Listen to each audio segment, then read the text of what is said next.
Video 4K 60 দিতেছে, এটা highest 10x। আচ্ছা, এই হলো 0.6x, এই হচ্ছে 10x সর্বোচ্চ জুম, এটা আর হচ্ছে 0.6x। যারা ক্যামেরা সেন্ট্রিক সেট কিনতে দিতেছেন, যেটার ক্যামেরা অবশ্যই ভালো হতে হবে এবং জুম ক্যাপাবিলিটি থাকতে হবে। আপনারা যদি স্যামসাং এর কথা চিন্তা করে থাকেন, তাদের বলবো একটু থামেন, কেনার আগে ভিভো X100 প্রোটা একটু দেখে নেন। যে প্রাইসে ভিভো X100 প্রো যা দিতেছে, মার্কেটে কেউই দিতেছে না।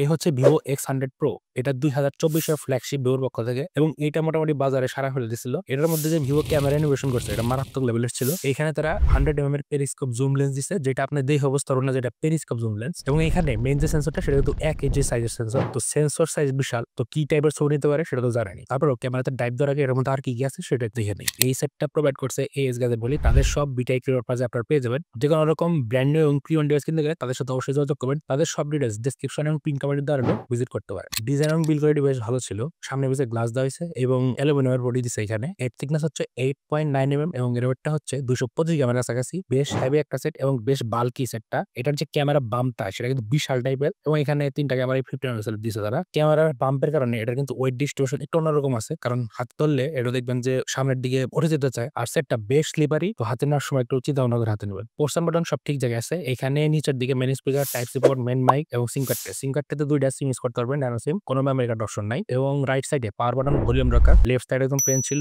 উপরে দিকে সেকেন্ডারি নয়েজ ক্যান্সেলেশন মাইক এবং আয়ার পোর্ট পেয়ে যাবেন। এখানে আয়ার ব্লাস্টার দেওয়া আছে, আপনারা আয়ার ব্লাস্টারের মাধ্যমে এসি টিভি এগুলো কন্ট্রোল করতে পারবেন। আর উপরের দিকে এখানে হচ্ছে সেকেন্ডারি এসি স্পিকারটা, সেইটা। আর উপরে নয়েজ ক্যান্সেলেশন মাইকের এখানে প্রফেশনাল ফটোগ্রাফি এটা লেখা থাকে। ভিভোর X সিরিজের ম্যাক্সিমাম সাইডে এগুলো লেখা থাকে। তো এটা বেশ বড় সড় একটা সেট। এটা যদি আপনার হাত ছোট হয় সেক্ষেত্রে ইউজ করতে কষ্ট হবে। আর এটা যে ডিসপ্লেটা 6.7 ইঞ্চের LTP AMOLED ডিসপ্লে, এটা 120 Hz রিফ্রেশ সাপোর্ট করে। এখানে পিক ব্রাইটনেস 1000 নিটসের মতো। আমি আউটডোর ইউজ করে দেখছি, কোন রকম ব্রাইটনেস জনিত কোনো সমস্যা আমি এখানে পাই নাই। 1000 নিটস ইজিলি উঠে। আর কালার কোয়ালিটিও সাধারণ ছিল, 10 বিট কালার সাপোর্ট দিয়ে থাকে। ওয়াইড ওয়ান L1 সাপোর্ট এখানে আছে। আমি HDR প্লেব্যাক করে দেখছি ইউটিউবে, সহজে প্লে করা যাচ্ছিল। তো কোনো রকম ইস্যু পাই নাই ডিসপ্লেতে। আর এটার LTPO হওয়ার কারণে এটা কিন্তু রিফ্রেশে 1 to 120 Hz এর মধ্যে আপ ডাউন করে। আর এখানে ইন্ডুস ফিঙ্গারপ্রিন্ট দেওয়া হয়েছে, যেটা অপটিক্যাল এবং এর পজিশনটা একটু নিচে, যেটা অনেক সময় আপনার কাছে বিরক্তিকর লাগতে পারে, তবে ইউজ করতে ইউজ হয়ে যাবেন। তো ডিসপ্লে কোয়ালিটি ভালো ছিল, ডিসপ্লে নিয়ে কোনো ইস্যু দেখি নাই। ডিসপ্লে বেশ ব্রাইট ডিসপ্লে এবং colour quality, content watching experience বেশ ভালো এখানে। আর এর স্টোরেজ স্পিকার বেশ কোয়ালিটিফুল সাউন্ড প্রডিউস করে এবং বেশ লাউড ছিল, যেটা মাল্টিমিডিয়া কনজাম্পশন আপনাকে হেল্প করবে। আর এখানে প্রসেসর সেকশনে আপনারা MediaTek Dimensity 9300 পাবেন, যেটা 4nm কনফিগারেশন তৈরি, যেটা ডাইরেক্ট কম্পিটিটর হচ্ছে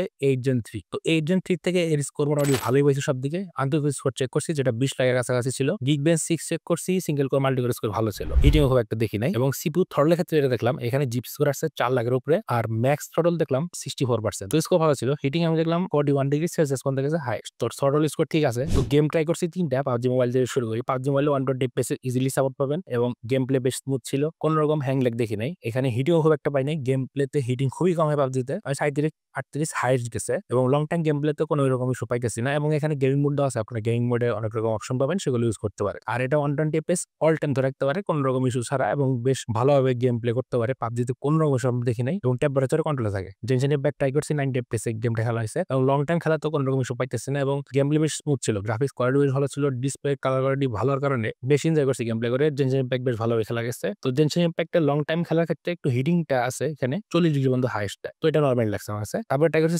সিওডি বেশ ব্যালেন্স গেম। এখানে 120 FPS পাচ্ছিল, তবে 90 FPS প্লে করা হয়েছে এবং স্মুথ ছিল, খুব ভালোভাবে প্লে করা গেছে, কোনো রকম ইস্যু ছাড়া। এবং গেমিং নিয়ে কোনো ইস্যু আমি এখানে দেখতেছি না। পারফরমেন্স জন্য তো কোনো সমস্যা এটার মধ্যে পাবেন না। আর এখানে র্যাম 8 5x দেওয়া হয়েছে, যেটা 16 জিবি, এবং স্টোরেজ 512 জিবি, UFS 4.0। তো কোনো রকম ইস্যুর কথা না, এবং বেশ বাটারি স্মুথ ছিল। ইউজ করতে গেলে কোনো স্লো অথবা হ্যাং লেগের কোনো ব্যাপার সবার এখানে দেখি নাই। তো এটার ক্ষেত্রে পারফরমেন্স সলিড ছিল। এখন আসি ক্যামেরাতে। এখানে 3টা সেন্সরই 50 মেগাপিক্সেলের। মেইন সেন্সরটা 1 ইঞ্চের সেন্সর, যেটা 50 মেগাপিক্সেলের, এবং টেলিফটো যে লেন্সটা দেওয়া হয়েছে, এটা পেরিস্কোপ, এটা 100 mm পেরিস্কোপ লেন্স, এবং এটা এমন ভাবে তৈরি করা দেখে আপনার মনে হবে না যে এটা পেরিস্কোপ লেন্স, মনে হবে নরমাল একটা লেন্স। আর আলট্রা ওয়াইড সেন্সরটা দেওয়া হয়েছে, সেটাও 50 মেগাপিক্সেলের, আর সামনে পাইতেছেন 32 মেগাপিক্সেলের সেলফি ক্যামেরা। মেইন সেন্সরের যে আউটপুট ডেলাইটে ভালো ভালো ছবি দিয়ে থাকে, ছবির কোয়ালিটি বেশ ভালো ছিল, আমার কাছে বেশ ভালো লাগছে ছবি তুলে, এবং ছবিগুলো 12.5 মেগাপিক্সেল তুলে। এর আউটপুট খুবই ভালো, বেশ ক্রিস্পি শার্প ফটো তুলে থাকে। এখানে কয়েকটা ফোকাল লেন্থ আপনারা পাবেন, 0.6 এ 15 mm, 1x এ 23 mm, 2x এ 46 mm, 4.3 তে 100 mm, আর এটা 100x পর্যন্ত যায়, যেটা 2323 mm, মানে কি হাইস্ট যে জুমটা সেটা যায়। তো পিকচার কোয়ালিটি আমার কাছে বেশ ভালো লাগছে। এখানে আপনারা জুম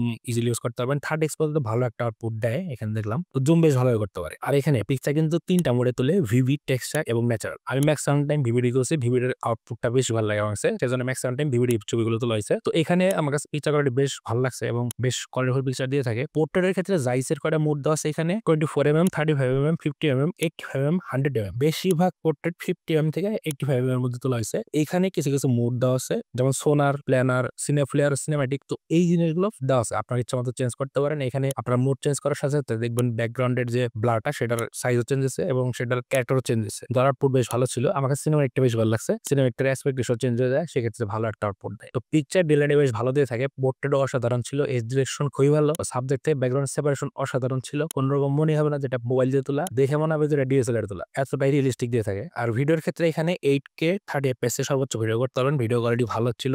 এখানে আপনারা 8K এর যে আউটপুটটা সেটা বেশ ভালো পাবেন এবং ইউজুয়াল মনে হয়েছে আমার কাছে। আর 4K 60fps এর আউটপুটটা সেখানে আপনারা 0.6 থেকে 10x পর্যন্ত সর্বোচ্চ জুম করতে পারবেন। জুমের কোয়ালিটি বেশ ভালো ছিল। আমি দেখছি S20 324 এ যেভাবে ভিডিওগুলো ফাইটা যায়, মানে ম্যাক্স জুম করার পরে যখন ভিডিওটা ফাইটা যায়, এটা কিন্তু সেরকম ছিল না, বেশ ভালো একটা কোয়ালিটি দিয়ে থাকে এবং ভিডিও কোয়ালিটি কনসিস্টেন্ট দিয়ে থাকে, মানে এই ভালো এই খারাপ এই টাইপের না, যা দেয় ভালো দেয়। এখানে স্টেবিলাইজেশন খুবই ভালো, খুব একটা কাবাকাবি এগুলো দেখিনি। আর এখানে আপনারা ব্লার ভিডিওর অপশন সামনে পিছে দুই জায়গায় পাবেন। দুইটার কোয়ালিটি আমার কাছে বেশ ভালো মনে হয়েছে। আর স্পেশালি যে ব্যাকেটটা সেটা কিন্তু আপনি জুম ইন জুম আউট দুইটাই করতে পারবেন, তো আপনার প্রয়োজন অনুযায়ী ইউজ করতে পারেন। আর ফ্রন্টের যে ভিডিওটা এখানে 4K 60fps এর সাপোর্ট আছে, যেটার কোয়ালিটি আমার ভালোই লাগছে, খারাপ লাগে নাই। আর এখানে হোয়াইট ব্যালেন্সটা দেখলাম ভালো ম্যানেজ করতে পারে। Xiaomi-তে জিনিসটা মিসিং ছিল, Xiaomi-তে কিন্তু এই হোয়াইট ব্যালেন্স ঠিক মতো ম্যানেজ করতে পারে না, সেক্ষেত্রে ইস্যু হয়। তো Vivo-তে আবার খুব ভালোভাবে জিনিসটা ম্যানেজ করে এবং বেশ কোয়ালিটিফুল আউটপুট দিয়ে থাকে। আর সামনের যে নরমাল পিকচারগুলো সেগুলো বেশ ভালো আউটপুট দেয়। এটা সামনের যে পোর্ট্রেটটা এখানে ওই সিমিলার টাইপের ওই জাইসের যে বোকার অপশনগুলো সেগুলো এখানে দেওয়া আছে, তো আপনারা সেই অনুযায়ী পিকচার তুলতে পারেন। তো এই সামনে ওই জিনিসটা পাবেন, এই জিনিসটা বেশ ভালো ছিল, এটা আমি ভালোভাবে ইউজ করছি, বেশ ভালো আউটপুট দিচ্ছে। আর নাইট মোড সামনে পিছে দুই জায়গায় আছে, আউটপুট বেশ ভালো, আমার কাছে সামনের আউটপুটটা বেশ ভালো লাগছে। আমি ম্যাক্সিমাম সেটে দেখছি সামনের আউটপুট খুবই বাজে হয়, নাইট মোডে ম্যাক্সিমাম সেট এই জিনিসটা হয়। তো এইটা ভিউর ক্ষেত্রে চেঞ্জ দেখলাম, এটা X200 আমি দেখছি,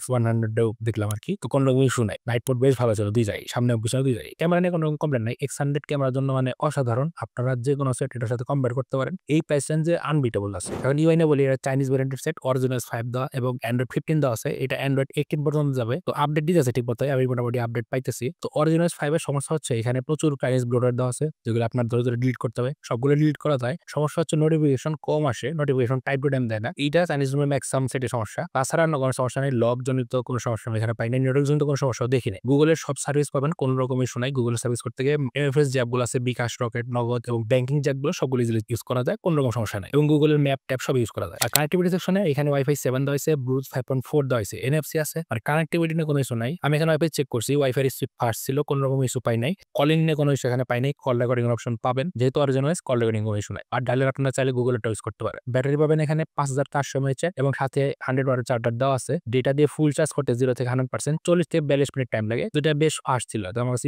কোনো ইস্যু মনে হয় নাই। আর ব্যাটারি ব্যাকআপ বেশ ভালো ছিল, ইজিলি একদিনের ব্যাকআপ দিয়ে দেয়। হেভি ইউজের ক্ষেত্রে একদিন আপনার ইজিলি যাবে, আর যদি নরমাল ইউজ করেন 1.5 দিন যাবে এটা। তো এখন এটার প্রাইসটা বলি, এটা 16512 জিবি এই যে সেটটা, এটার প্রাইস হচ্ছে 7500 টাকার আশেপাশে। এটা আপনারা AS গ্যাজেবেলতে পেয়ে যাবেন। আর এই সেটটা পাঠাইছে, তো তাদের সব ডিটেলস আমি ডেসক্রিপশন দিয়ে দিলাম, চেক করতে পারেন। তো যারা চিন্তা করতেছেন একটা ক্যামেরা ফ্ল্যাগশিপ ফোন কিনবেন যেটা জুমিং ক্যাপাবিলিটি ভালো হবে এবং যেটা পিকচার কোয়ালিটি অসাধারণ এবং ভিডিও ভালো রকম ভিডিও কোয়ালিটি হতে হবে, তো এই জিনিসগুলো যারা খুঁজছেন তাদের জন্য Vivo X100 Pro মানে মাস্ট হ্যাভ একটা ডিভাইস। আর যদি X200 এর ভিডিও দেখতে চান এখানে রইলেও দেখতে পারেন। আর ভিডিও ভালো লাগলে অবশ্যই লাইক কমেন্ট শেয়ার করেন। আর নেক্সটে কোন ভিডিও দেখতে চান সেটা কমেন্ট সেকশনে জানান। দেখা হচ্ছে নেক্সট ভিডিওতে অন্য কোনো টপিক নিয়ে। আজকের মতো বিদায়।